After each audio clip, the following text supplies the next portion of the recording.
하나님께서 자기 백성을 말씀으로 세워가고 계십니다. 십계명의 말씀과 또 그 실제적인 삶에 적용할 법규들을 주시면서 이스라엘 백성들이 거룩한 백성 그리고 제사장 나라가 되도록 세워가고 계십니다. 이렇게 살면 이스라엘 백성들에게 그동안 있었던 그 노예 근성이 벗겨지고 씻겨 내려갑니다. 그리고 범사에 하나님 중심으로 생각하게 되고 또 이웃을 배려하고 생각하게 될 것입니다. 그러면서 참된 자유함을 누리는 백성이 됩니다. 지난주에 저희는 자비하신 주님처럼 이라는 제목으로 말씀을 들었습니다. 오늘은 이어서 공평과 절기에 대한 말씀을 이어서 듣겠습니다.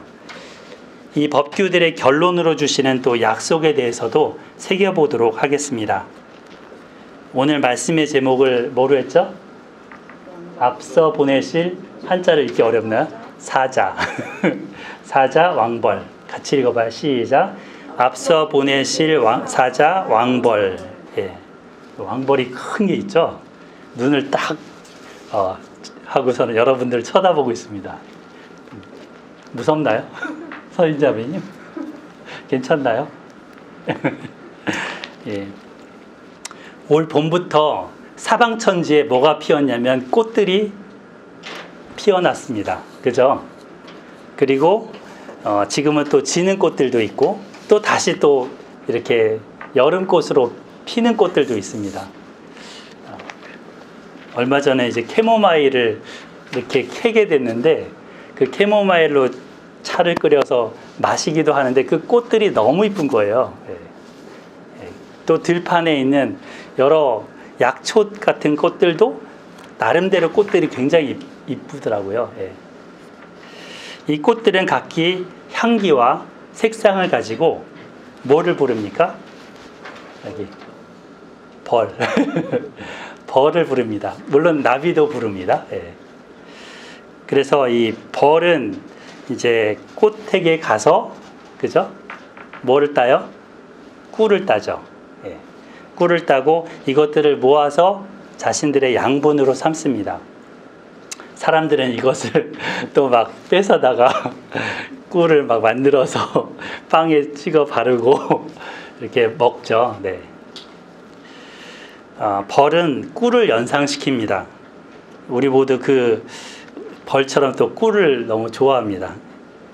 근데 이 꿀을 나르는 그 벌들 중에서 가장 최고로 힘이 크고 또 이제 덩치도 큰 그런 벌이 있습니다. 그게 왕벌입니다. 왕벌. 보통 벌은 요만한데요. 이 벌은 그거보다 한 5배는 큽니다. 대체로 이제 암컷이어서 이걸 뭐라 그래요? 여왕벌. 여왕벌이 이렇게 벌들을 끌고 다니잖아요. 여왕벌 한 마리가 딱 가면 거기에 이제 벌집이 생기는 거예요. 그거에 관련된 수펄과 일펄들이 모여서 하나의 왕국을 이루는 거죠. 자, 근데 이 벌한테는 뭐가 있죠? 침, 독침이 있습니다. 독침. 그냥 침도 아니에요. 독침. 그래서 벌들이 날아들면 두렵습니다. 이 양봉을 하는 분들도 이 벌들의 그 침이 무서워서 온몸에 갑옷처럼 이렇게 뭘 쓰고 일을 해야 됩니다. 오늘 말씀 후반부에 하나님께서는 이스라엘 백성들 앞서서 이 왕벌을 가나안 땅에 보내겠다 말씀하십니다. 그리고 하나님께서 그 보내실 왕벌이 이룰 일들이 어떤 것인지 말씀해 주시고 계십니다. 자, 우리 천천히 23장을 오늘 살펴보도록 하겠습니다. 23장 그 1절부터 9절까지가 하나의 문단입니다. 그죠? 여기에는 좋은 성경에는 위에 제목이 써 있는데 공평에 관한 법 이렇게 써 있나요? 그 공평, 그 정직, 공정 이런 것을 다루고 있습니다. 그 다음에 10절부터 13절까지 제목이 뭐죠? 안식년과 안식일에 관한 법이죠. 그 다음 14절부터 19절까지는 세 가지 절기에 대한 법입니다. 사실은 10절부터 19절까지가 하나예요. 절기에 대한 법. 그렇죠? 그 다음 20절부터가 명령과 약속해서 가나안 땅에 들어가기까지 하나님께서 어떤 약속을 가지고 이끄시겠나 말씀해 주십니다. 자, 먼저 1절부터 보겠습니다. 23장 1절.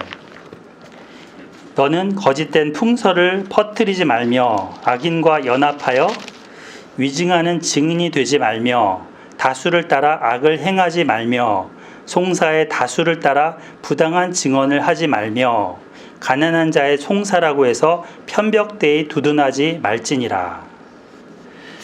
민주주의를 뭐라 그러죠? 다수결의 원칙이라고 하죠. 다수가 이쪽을 편을 들면 소수는 찍소리를 못합니다. 그죠? 소수의 의견은 대부분 묵살되는 경우가 많죠. 그래서 다수결로 하자 뭐 이런 거 하잖아요. 그런데 성경은 뭐라고 하냐면 다수결이 아니라 정의대로 해라. 정의대로 해라. 많은 사람이 옳다고 한다고 옳은 것은 아니다는 거죠. 소수라도 옳은 것은 옳다는 것입니다. 그래서 증인으로 법정에 나갔을 때도 많은 사람이 저쪽을 다 몰아간다고 그 편에 서지 말라는 것입니다. 뭐가 바른지 뭐가 그른지 판단해보고 공정하게 말하고 증거하라고 하십니다. 그래서 보통 증인이 한 손을 딱 들고 한 손을 성경책에 놓고 이렇게 증언 맹세하잖아요. 나는 양심에 따라 숨김과 보탬 없이 사실 그대로 말하고 만일 거짓말이 있으면 위증의 벌을 받기로 맹세합니다.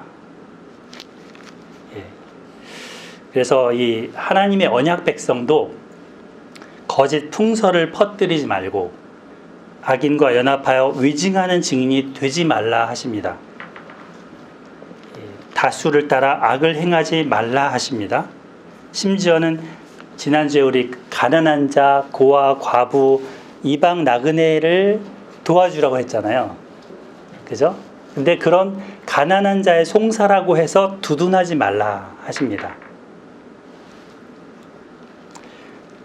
또 이제 뒤에 보면 이거는 이제 증인으로서의 역할이고요. 증인으로서의 역할이고 뒤에 6절과 7절을 같이 한번 읽어보겠습니다. 6절, 7절 시작. 자의 송사라고 정의를 굽게 하지 말며 거짓 일을 멀리하며 무죄한 자와 의로운 자를 죽이지 말라. 나는 악인을 의롭다 하지 아니하겠노라. 네. 여기 6절부터는 증인의 입장이 아니고 재판장의 입장인 것입니다. 재판장의 입장에서도 가난한 자 송사라고 편들지 마라. 그리고 거짓 일이라면 멀리하라. 이렇게 말씀하시고 계십니다. 보통 악인들은 자기의 신변을 보호하기 위해서나 또는 뭔가 이득을 위해서 거짓말을 만들어냅니다. 그럴듯합니다. 속아 넘어갈 수가 있습니다. 그래서 불이익을 당하지 않으려고 하는 거죠. 그러나 하나님의 백성은 이익과 불이익의 차원을 넘어서서 정직을 따르라. 그것이 하나님의 백성의 자세라고 하시는 것입니다. 당장에는 거짓말이 어떻게 넘어갈 수는 있을 수도 있죠. 그런데 낱말은 뭐가 듣고 반말을 뭐가 듣는다? 진실은 알려진다는 것입니다. 그래서 언젠가 진실이 밝혀지게 되면 그때는 더 큰 수치를 당할 수도 있습니다. 그러므로 현재 불이익이 조금 따를 수 있을지라도 정직한 말을 하는 뭐가 필요해요? 용기가 필요합니다. 용기. 지금 야단을 듣더라도 정직을 그냥 따르자. 그게 용기입니다. 예. 하나님의 백성은 하나님을 믿고 그렇게 정직하게 양심을 따라서 증언을 하면 누가 보호해 주실까요? 하나님이 보호해 주십니다. 예. 이렇게 언약 백성은 이웃의 명예를 소중하게 생각하면서 정직해야 됩니다. 근데 정직하지 못하면 그 애매한 사람이 잘못된 처분을 받습니다. 그 얘가 지난번 우리 요 계명 거짓 증거하지 말라 이 계명 다룰 때 아합 때의 나봇이라는 사람 이야기했었죠. 그 이세벨이 이제 나봇이 들어누운 거 보고 포도원이 탐나는데 못 뺏는 걸 보고 끙끙거리니까 어이구 등신하면서 자기가 가서 이제 편지를 나봇의 아합의 도장을 찍어갖고 보내면서 거짓말을 만들어내겠죠. 거짓 증인들을 세우게 했죠. 그래서 그들의 그 이세벨의 사주를 받은 거짓 증인들이 나봇이란 사람은 왕과 누구죠? 하나님을 욕했다. 이렇게 증언하게 했습니다. 결국 애매한 나봇이 죽게 됐죠.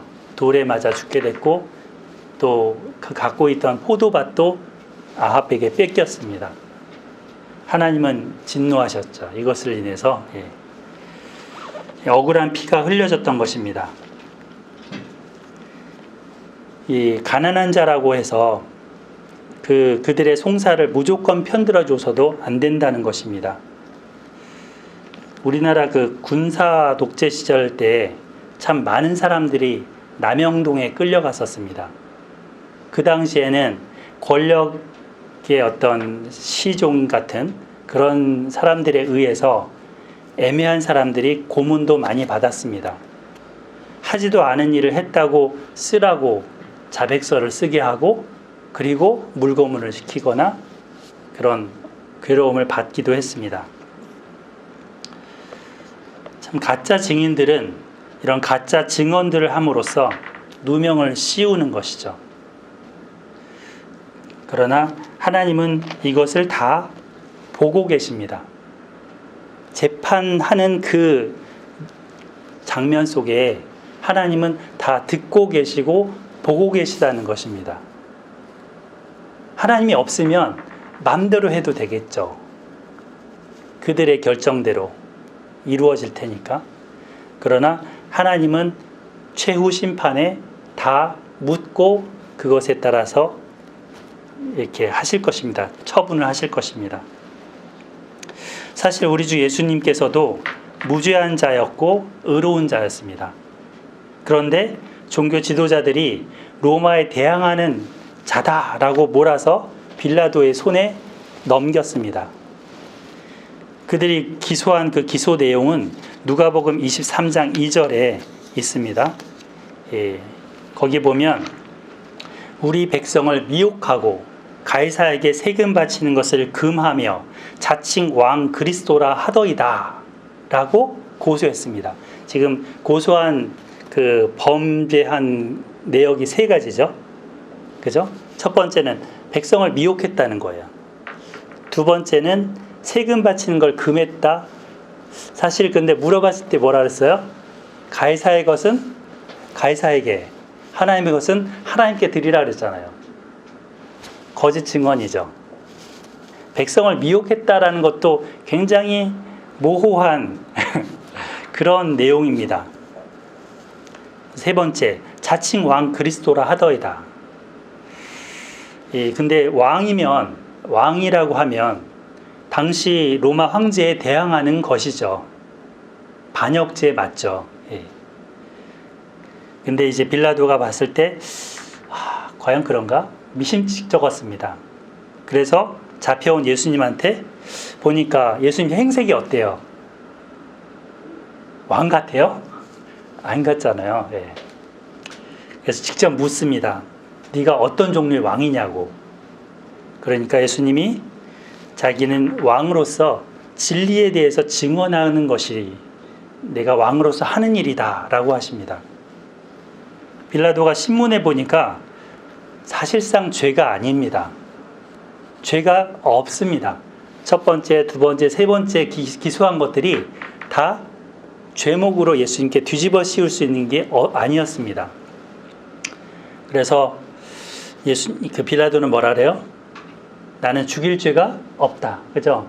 여러 번 얘기하죠. 여기 누가복음, 마태복음 계속 나오는데, 그가 한 일은 죽일 일이 없다. 그에게서 죽일 죄를 찾지 못했다. 이 사람의 피에 대해서는 나는 무죄하다 하면서, 더 이상 그에게 나는 형벌을 가할 수 없다라는 얘기를 합니다. 근데 어떻게 됐어요? 계속 십자가에 못 박게 하소서, 못 박게 하소서 하면서, 당신이 저 사람을 놓아주는 것은 가이사르에게 반역하는 것이다 라면서 막 몰았죠. 빌라도를 막 밀었죠. 그죠? 푸시했죠.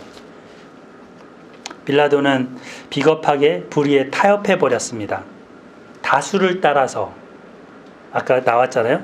다수를 따라서 불의한 자들과 결탁했습니다. 그래서 오늘 우리도 사도신경을 고백했지만 사도신경이 계속 나오죠. 빌라도에 의해서 고난받으사. 불법한 재판은 종교의 이름으로 의인을 죽인 재판이 되었습니다. 하나님의 백성은 이렇게 해서는 안 된다는 것입니다. 자, 더 나아가서 어떻게 해야 됩니까? 더 나아가서 자, 우리 보면 23장 4절 5절 보겠습니다. 4절 5절 같이 읽어보겠습니다. 시작.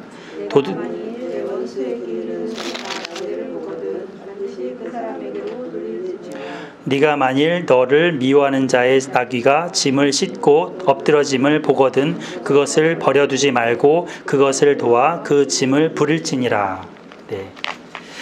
소나 나귀가 원수의 소유물이라고 하더라도 그 소와 나귀도 생명이잖아요. 그죠?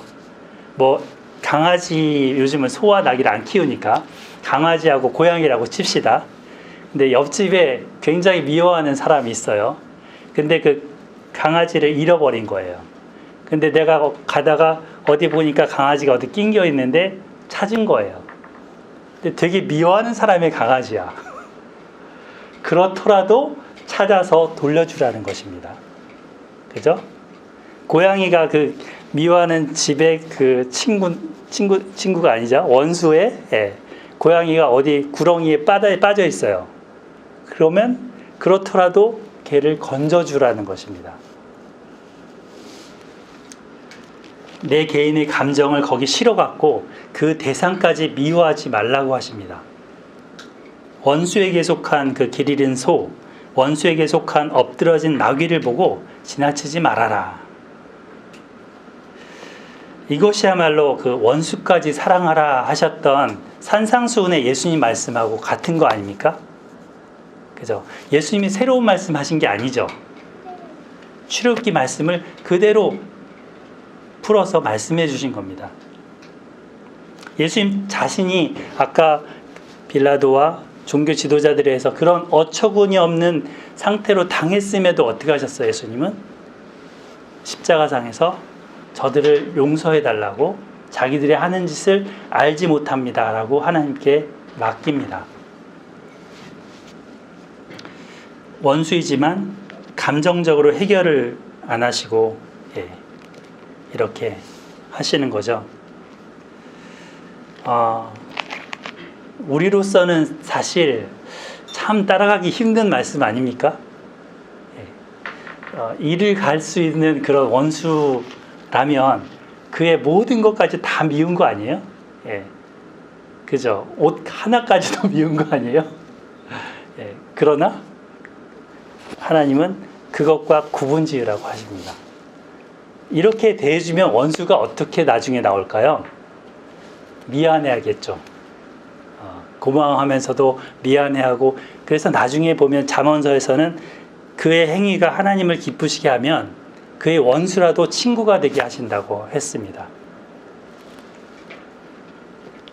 자, 또한 언약 백성은 재판할 때 이제 뭐를 받지 말아야 됩니까?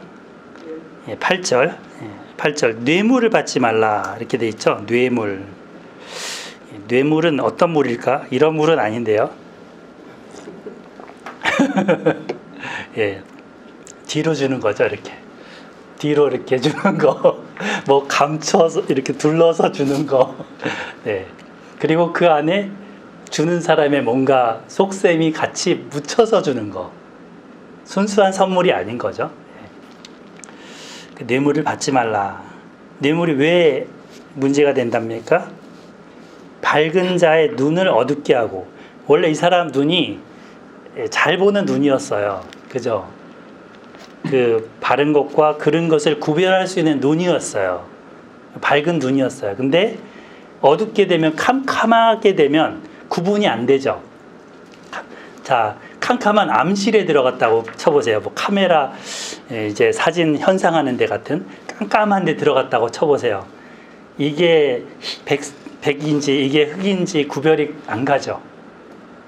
뇌물은 그렇게 만든다는 겁니다. 눈을 마치 안대처럼, 안대 쓴 것처럼 만든다는 겁니다. 그래서 의로운 자의 말을 굽게 하느니라. 그의 입에서 나오는 말을 구부러지게, 바로 쫙 나가야 되는데 구부러지게 만든답니다. 이게 이제 사람의 심리죠. 그러니까 그 사람의 심리를 보고 뇌물을 주는 사람도 청탁을 하는 거죠. 청탁.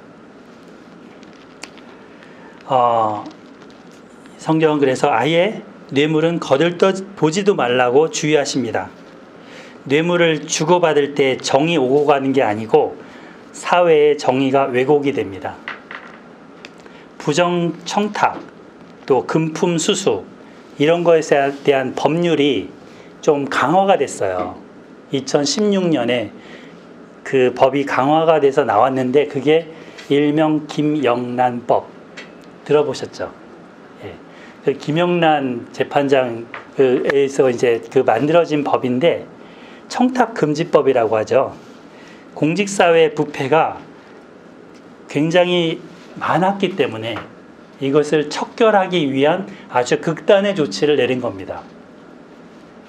이 법으로 이제 금지를 했는데 공직자는 직무와 관련하여 금품과 이런 것들을 받은 것에 대해서 또는 직무와 관련이 없더라도 한 번에 100만 원을 넘는 금품을 받으면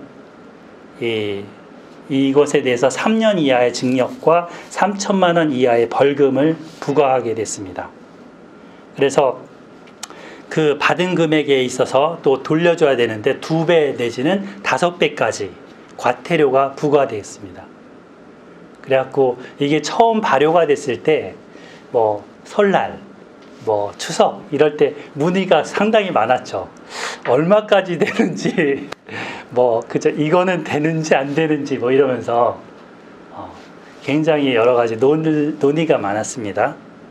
그래서 이제 음식물은 3만 원, 선물은 5만 원, 경조사비는 5만 원, 그걸 넘어서면 안 된다.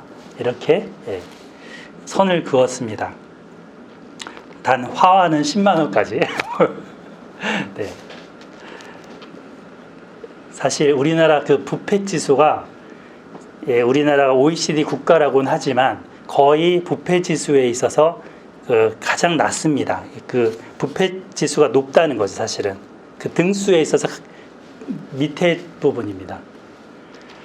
OECD 37개 국가가 있는데 그 중에 23위라고 합니다. 그러면은 거의 밑바닥 수준 아니에요? 그죠? 전반적인 그 부패 수준과 뇌물 관행 지수가 평균보다 한참 미칩니다.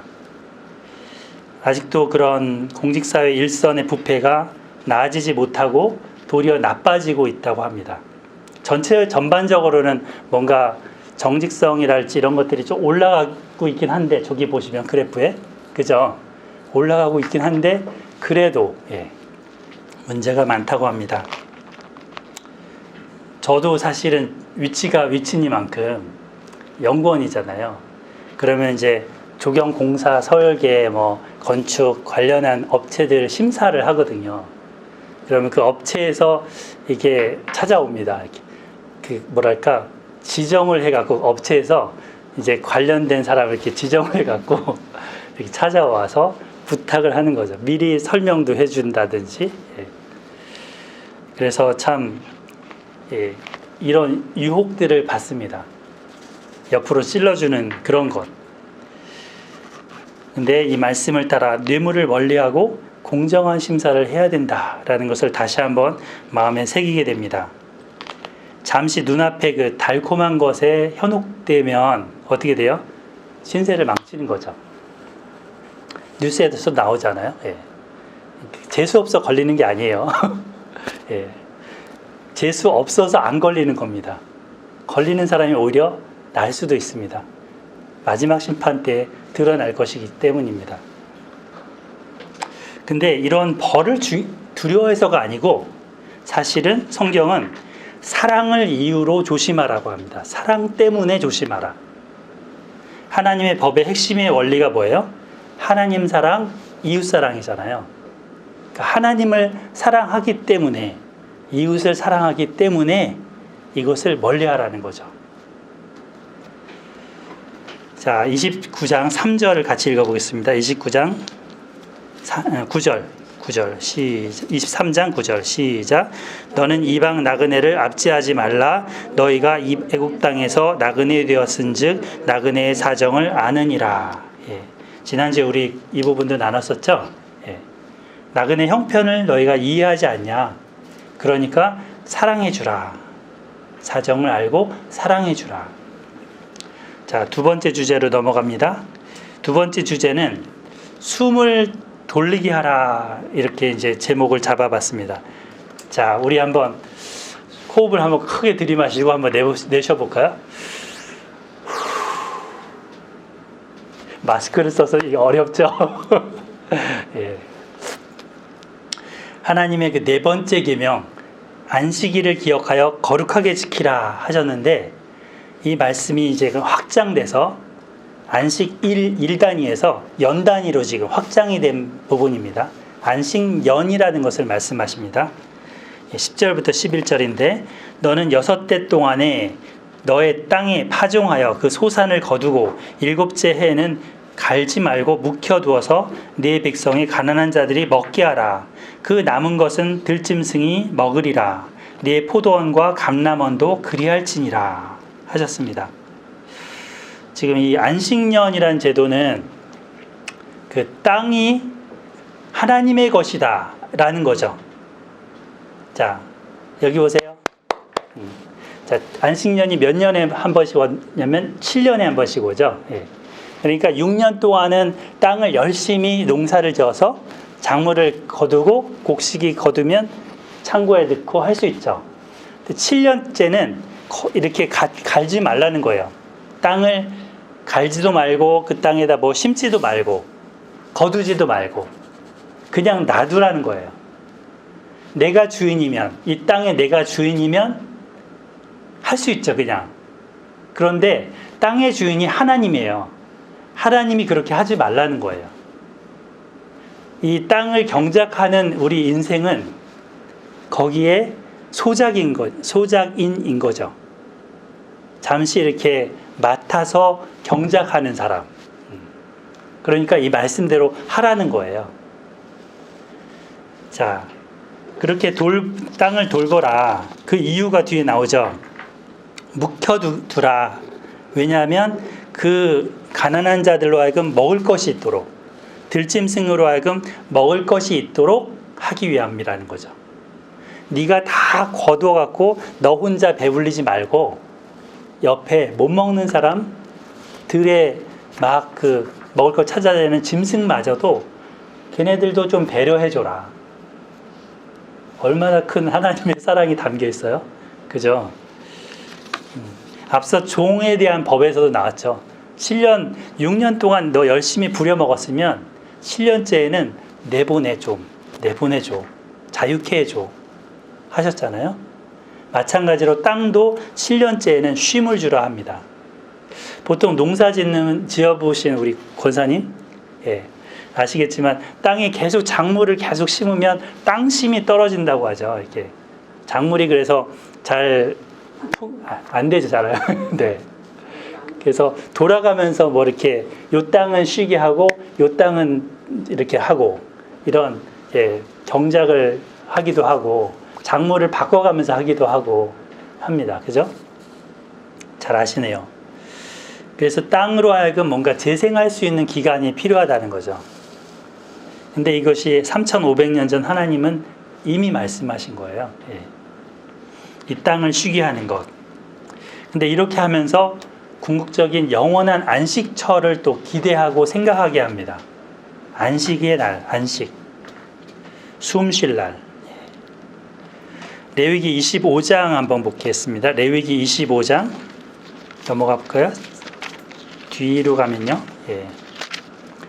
185페이지 2절부터 한번 볼까요? 2절. 저와 여러분이 한 절씩 읽어보겠습니다. 이스라엘 자손에게 말하여 이르라. 너희는 내가 너희에게 주는 땅에 들어간 후에 그 땅으로 여호와 앞에 안식하게 하라.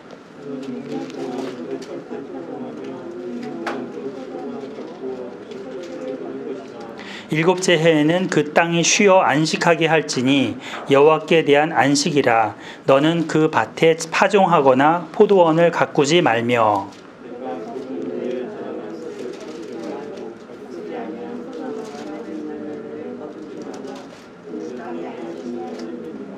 안식년의 소출은 너희가 먹을 것이니 너와 네 남종과 네 여종과 네 품꾼과 너와 함께 거류한 자들과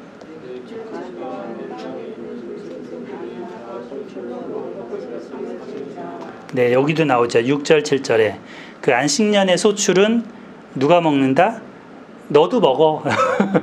다 주는 거 아니고 너도 먹을 수 있어. 근데 남종, 여종, 품꾼, 거류하는 자, 가축, 들짐승까지 그것으로 먹을 것을 삼으라. 그러면 이제 포도 열매나 여러 가지 과실들 또 경작한 곡식들을 먹을 수 있겠죠. 그거를 거둬다가 모았다가 그 다음에도 먹을 수 있겠죠. 이어서 안식년에 대해서도 말씀하십니다. 23장으로 다시 돌아와 보겠습니다. 23장 12절입니다. 너는 엿새 동안에 내 일을 하고 일곱째 날에는 쉬라.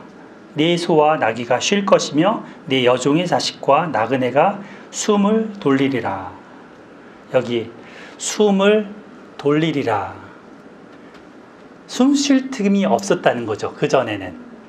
근데 이 안식일이라도 일곱째 날이라도 쉬게 함으로써 일하는 사람들이 숨을 돌리게, 숨을 쉬게 해주게 하는 것입니다. 우리가 이거 들이마시는 거를 호흡이라고 하잖아요. 호흡. 우리 태어났을 때부터 엄마 뱃속에는 안 했겠지만 태어나면서부터 응애 하면서 엉덩이 딱 때릴 때부터 후 하면서 마지막 숨을 후 내쉴 때까지 호흡하죠. 숨을 쉬죠. 마스크 때문에 이제 숨쉬기가 불편한데 마음껏 숨을 쉬고 싶습니다. 그죠? 근데 이제 여기 성경에서 이 숨 쉬는 것, 하나님이 숨을 쉬게 하라. 안식일이라는 그 하루를 통해서 일하는 사람들로 하여금 숨을 쉬게 하라라고 하는 것입니다. 노동자들만이 아니에요. 사실 요즘에 보면 기계도 쉴 때가 필요해요. 그죠, 문영훈 집사님? 기계 계속 돌리면 고장나죠. 컴퓨터도 계속 돌리면 과부하를 걸려서 뜨거워요. 막 열이 나갖고 얘가 막 쉬고 싶대요. 피로도가 누적되면 어려움이 생길 수 있습니다. 그래서 쉬어야 되는데, 그러면 쉬면 이 먹을 거를 그때는 손해 보는데, 장사하는 사람들이 특히 그러죠. 하루 쉬면 그날 버는 돈이 못 들어오는데 하면서 이제 아까워하잖아요. 그러나 하나님께 대한 믿음을 가져야 됩니다. 그래야 쉴 수 있습니다. 우리 논문 쓰는 서진자매님, 믿음으로 쉬는 거죠. 안식일은, 주일은. 아멘. 바쁘잖아요. 공부하고 학생들도 바쁘고 여러 가지. 오늘도 뭘 해야 될 것 같은데 그러나 하나님의 쉼이라는 명령에 아멘으로 화답하고 믿음으로 반응할 때 하나님이 책임져 주십니다. 그래서 쉬라.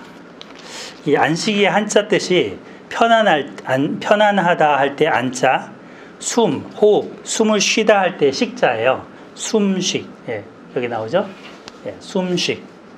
이게 그 마음 심자가 이렇게 있는데요. 한자가 참 재미있죠. 사람이 있는데 그 마음이 떠받치고 있어요. 자기를 떠받치고 있어요. 한자가 보면 숨을 쉬는 날입니다. 심호흡을 크게 하는 날. 그런 날로 주일을 보내보시길 바랍니다. 네. 나뿐 아니라 함께 일하는 사람도 그렇게 쉬게 하는 날, 배려하는 날 되시기를 바랍니다. 그리고 13절부터 이제 15절을 보시겠습니다.